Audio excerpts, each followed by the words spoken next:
لیکن یہ کام صرف اس لیے ہو رہا ہے آئین کی بالادستی نہیں، قانون کی بالادستی نہیں، ضابطوں کی پابندی نہیں، میرٹ کی پامالی ہے۔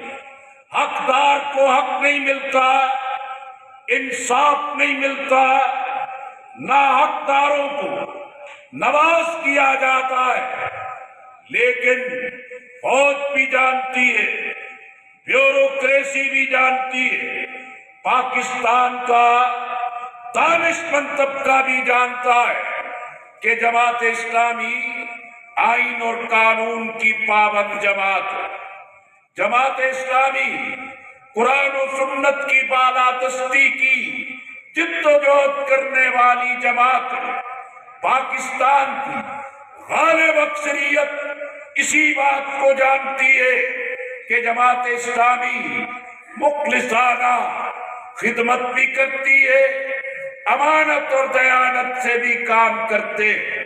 ہمیں بلدیات میں، ہمیں سینٹ میں، قومی اسمبلی میں، صوبائی اسمبلیوں میں تعداد جتنی بھی کم ہو، لیکن جماعت اسلامی کے نمائندے عوام کی ترجمانی کرتے ہیں۔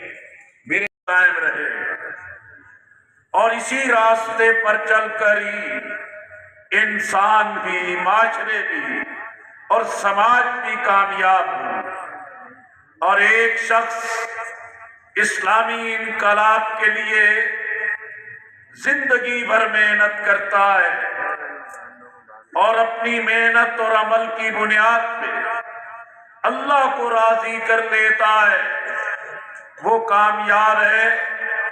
میدان بدر میں کوئی اسلامی حکومت ابھی قائم نہیں ہوئی۔ مطمئن کرنے کی ضرورت ہے، لوگوں میں حوصلہ اور اعتماد پیدا کرنے کی ضرورت ہے۔ یہ پلک جھپکتے حالات بدل جاتے۔ بنگلہ دیش میں آپ نے دیکھا کہ جماعت اسلامی کی قیادت پھانسی کے پھندوں پر لٹکا رہے، کوئی ایک لیڈر تو قومی نظریے سے منہ نہیں موڑا اور چلتے پھرتے پھانسی کے پھندوں کو چوم لیا۔ لیکن لوگ سمجھتے تھے شیخ مجیب کی بیٹی، انڈیا کی سرپرستی، فوج اس کے ساتھ، عدالت اس کے ساتھ اور دنیا بھر میں اسلامی تحریکوں کی دشمن قوتیں ان کے ساتھ، لیکن لمحہ بھر میں وہ سارے محلات مسمار ہو گئے، وہ ساری چیزیں تباہی اور بربادی کی طرف چلی گئی۔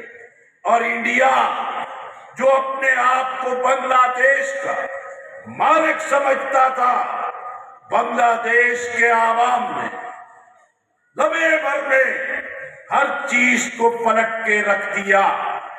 آج بھی پاکستان میں یہ لاوا پک رہا ہے، یہ لاوا پھٹنے کو تیار ہے۔ عام آدمی اسٹیبلشمنٹ سے، بیوروکریسی سے، جاگیردارانہ، سرمایہ دارانہ ظلم کے نظام سے تنگ ہے اور باغی ہے، اور یہ کسی وقت بھی لاوا پھٹے گا۔ لیکن آپ نظریاتی لوگ ہیں، نظریاتی قوت رکھتے، عام آدمی کے دکھ درد کا احساس رکھتے، اس لیے ضرورت ہے کہ اپنے عزائم کو بلند رکھیں۔ حوصلہ ہوتا ہے اور آنے والا اپنی ذمہ داریوں کے حوالے سے وہ نہیں حاصل کر سکی، اس لیے بعض مفکرین، متفکرین، بعض فلسفے بگاڑنے والے یہ بھی کہتے ہیں بہتر اسباب پیدا کرو۔ یا اللہ، ہم امت کا اتحاد چاہتے ہیں تو اپنی خاص مدد عطا، بیماروں کو شفا عطا۔ روح مظفر صاحب امیر صوبہ ان دنوں علیل ہیں، اللہ تعالیٰ انہیں صحت کاملہ عاجلہ مستعملہ عطا۔